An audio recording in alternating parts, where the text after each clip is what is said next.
Now, let me say in terms of commission structure changes, honestly, I think it's been really good for the industry. I can't really complain. We brought more transparency to the process, and now we've actually seen nationwide, for the most part, we have seen commission rates go up. That's a good thing.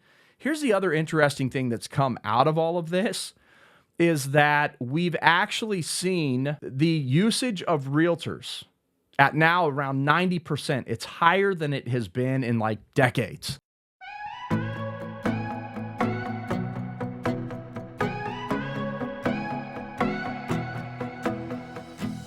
Hi there, welcome to Real Life in Real Estate. I'm Mark Peebles, here to help you live your best life and achieve ultimate success. Today, we're doing something a little bit different. You know, there's so many challenges that we face in our industry today. In fact, if you guys follow any kind of real estate news, we are getting bombarded with all kinds of bad information almost on a daily basis. And there's a lot of challenges in the industry, and I want to address some of those challenges today. And here's the deal. I want to say this up front. I'm not an expert on all of this, right? I'm in the industry. I practice with you guys.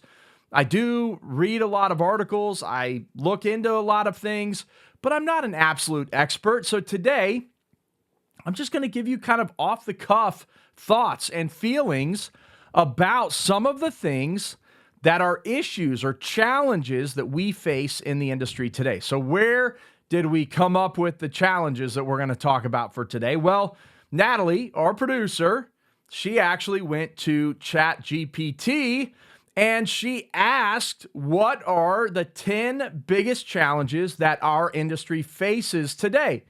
And so I will be honest, I took a quick glance at the list. I haven't even seen all of them, but these are going to kind of be my, again, off-the-cuff responses to the challenges we face in the industry. So I'm just going to go 1 through 10, and we'll talk through all of this. So let's start at the top with the 10 biggest obstacles or challenges facing the real estate industry in 2026.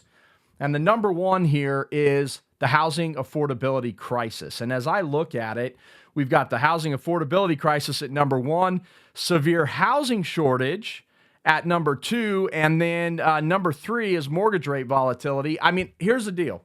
I actually think that numbers 2 and 3 are very much affecting number one. So what are we going to do about the housing affordability crisis? Yes, homes have gotten more expensive. Prices have gone up. A lot of young buyers who want to get into the market, they're simply priced out of the market. I just had a client that moved here from California to Southwest Ohio, which is where my markets are, Dayton and Cincinnati. But they moved to this area because where they lived in Orange County, California, it would have been impossible for them to buy a home for many, many years. And so they had family out here. They decided our company will transfer us. We're just going to make the transfer out here, and we're going to actually be able to enter into the dream of home ownership. And they wanted to get into the game. And so sometimes it might require a move. Now, not everybody has that option. And you might be in an Orange County, California, where you are completely priced out of the market. And so my suggestion, if you're in one of those higher price markets, or you represent clients in these higher price markets, and young people are saying, how do I buy a home? Well, one, what does entry level in your market look like? Maybe it's condos. Maybe there are smaller homes that could be available. Maybe there are some grant programs that can help homes to be a little bit more affordable, or special loan programs. Like in our area, we actually have cities that are part of this grant program where they can actually offer certain homes at certain interest rates to individuals who have under a certain amount of income. And so it is an option for some people in our markets. But what is the lowest cost of entry in your market to get someone into the dream of home ownership? And no, it's not always ideal. I mean, honestly, a lot of first-time home buyers in our market are probably going to be in the, $250,000 to $300,000 range. But what they're finding a lot of times is that there's just not homes available in that price range. And if they have the down payment money saved for it, they can't afford the homes in that price range with the interest rates where they are currently. And so these are all real issues, and I understand they're real issues. So when I'm advising a client like that, I'll say, hey, listen, instead of being in Springboro, maybe we move you over one community into Franklin where we can find homes that are about $50,000 to $100,000 less. Or maybe instead of having that picture of the 4-bedroom, 2,000 square foot home, maybe it's better to get into the home ownership world, that arena, owning a home, by buying something that is in the $200,000 price range, doesn't quite have the square footage that you were hoping for. Maybe it has a 1-car garage as opposed to a 2-car garage. But here's the key. You're paying for that anyway in the current home that you're renting or the current apartment that you're renting. You're already paying for all of that. The difference is now, instead of paying someone else's mortgage, you can pay your own mortgage. Start paying into your own pocket. Start building equity that as your income grows over these next few critical years, you're going to actually be able to sell, pull out that equity, and roll that equity along with savings into the more of a dream home, or at least the move up home. But it's really, what is that lowest cost of entry that we can make work in, a neighborhood that's safe for you, that you're comfortable living in a neighborhood that, you can see yourself making a good first investment. I tell first-time home buyers this all the time. I say, listen, my biggest concern is I want you to buy something that's a good investment that you're going to be able to resell. And so that's what I'm looking for. And so we can absolutely resell a home that is in one market over, or maybe it's close to an urban area, a nice neighborhood around an urban area where the home prices are a little bit less. But look, how do we fix that affordability crisis?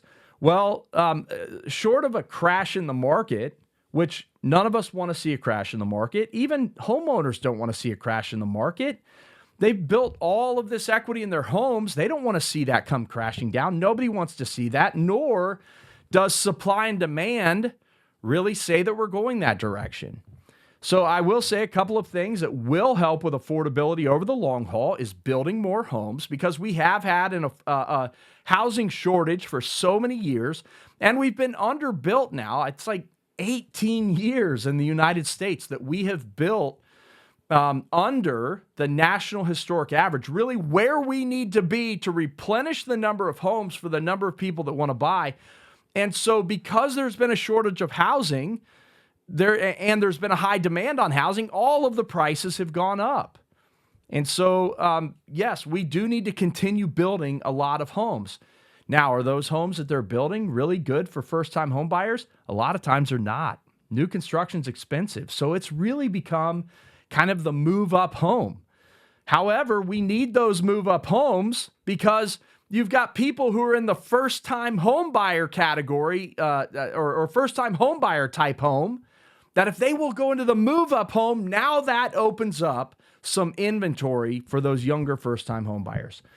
So it is a real issue, though. The housing shortage, the supply shortage, it's real. The other big thing that is one of the major obstacles we're facing as an industry is mortgage rates. Now, we have seen them come down a little bit. Earlier in the year, like January, when President Trump, they announced that they were buying, billions of dollars worth of bonds. That did instantly have an impact on mortgage rates. And we have seen mortgage rates in a lot of cases come down to around 6%. I have talked to loan officers that say, I'm not seeing it, right? And that's very real. They're not totally seeing it yet, but I really do believe we're going to see rates continue to trickle down. I don't think we're going to see a big drop.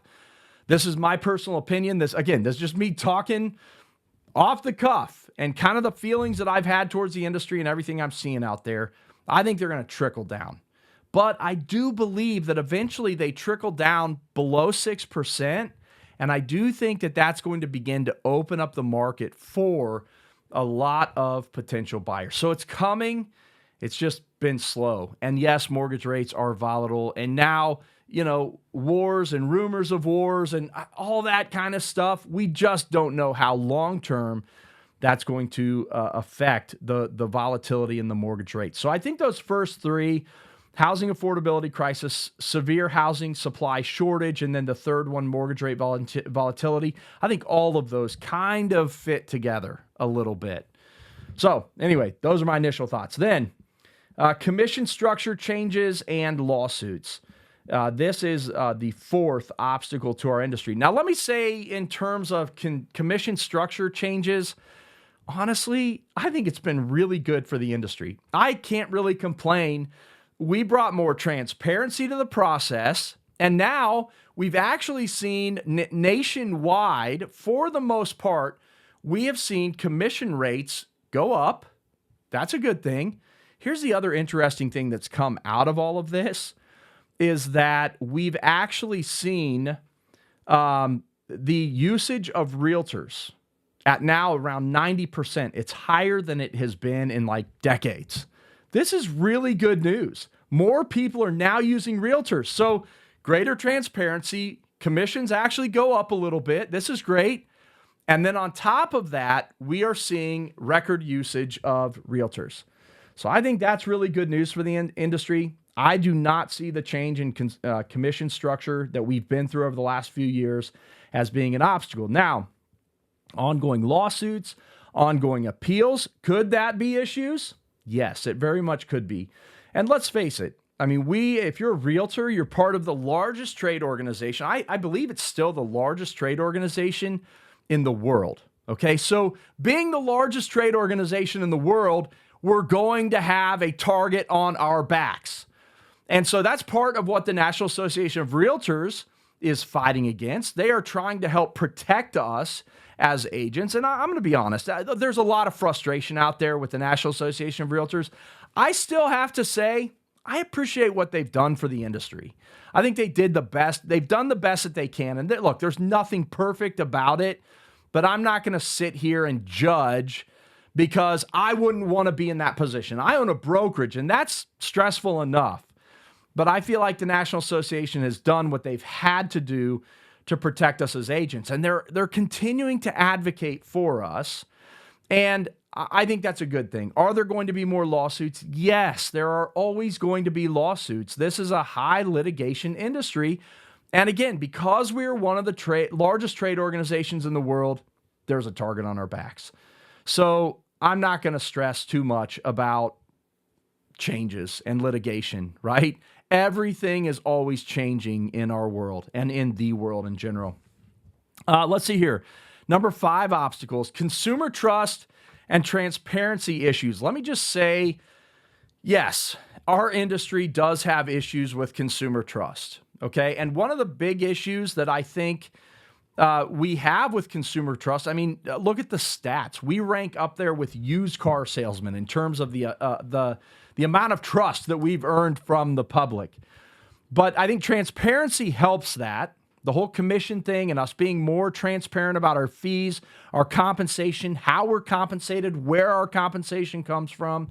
I think all of that is very good for the industry as a whole. However, how do we earn consumer trust? Well, I think it all revolves around one word: professionalism. I believe that the reason that we have lost reputation as realtors, as an industry, is because we've built a terrible reputation because of lack of professionalism. And so what does that mean? It means that if you are listening to me today, you need to make a commitment and have a mindset that I am a real estate professional. Too many people get into this business and they treat it as a hobby. And I'll be honest, Ohio, they require like 120 hours of of education in order to get your license, and you have to pass the state and the national portion of the test, okay? We recently looked at, in the state, should we make changes to this? And when we looked at the states around us, like one of the states, I think they only require 40 or 60 hours of education, less than half. And so our state decided not to make changes to the educational requirements. Well, let me tell you, I think it should be harder to get into this business. I hate to say it. And I sit here as someone I'm not a broker. I own a brokerage, but I'm not a broker. But the reason I'm not a broker is because I would have to go back and take 4 college classes that were not covered by my major in college. And I just haven't had time or capacity to do that yet. But here, think about this. Like, what if you had to have an associate's degree to become an agent?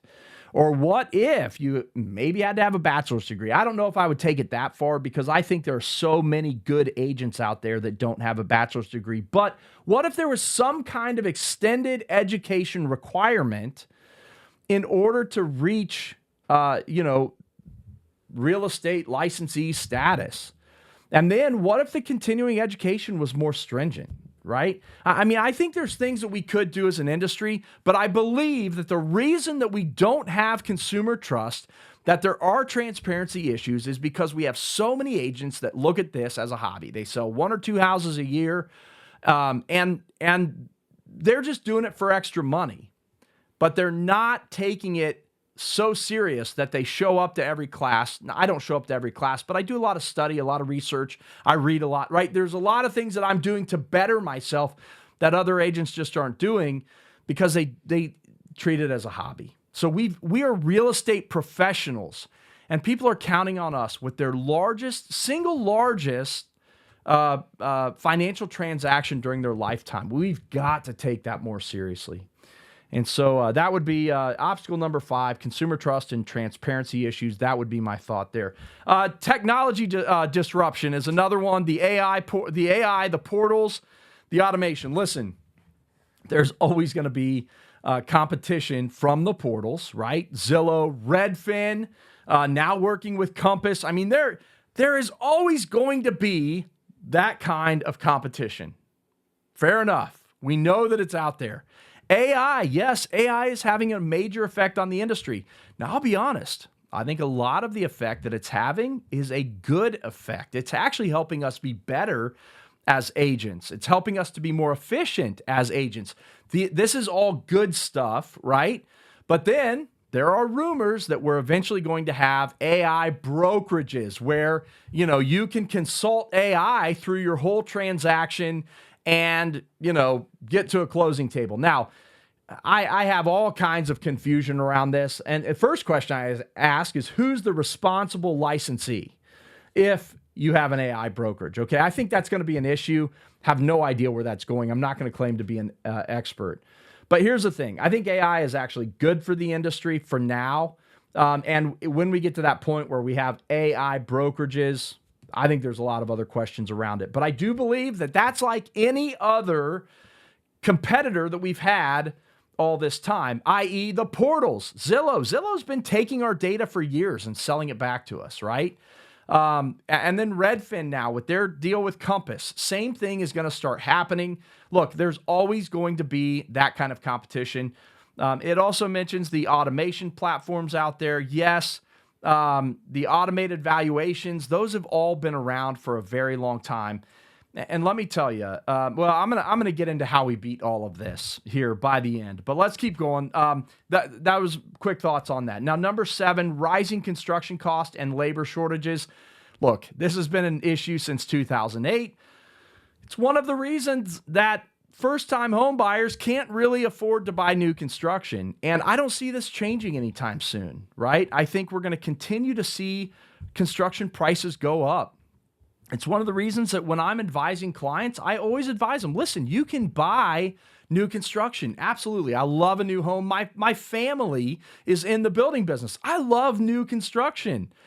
However, new construction, you're paying the premium for it. You're paying the absolute max. There's really no room to negotiate in new construction. And that's why I say, even if you buy something 2 or 3 years old, typically you get more house for your money doing that than you do if you buy new construction. That's always going to be an issue. It's going to continue to be an issue. Since 2008, that's gotten to be a bad issue, right? And so we've been facing that one for a long time. Insurance and ownership costs are increasing. Yes. Actually, I am shocked at the cost of insurance, right? One of the things that I do, I actually have an insurance agent that I've been with for years. He was Liberty Mutual. Now he's with Comparion, and he doesn't sponsor the show, but I trust him a lot.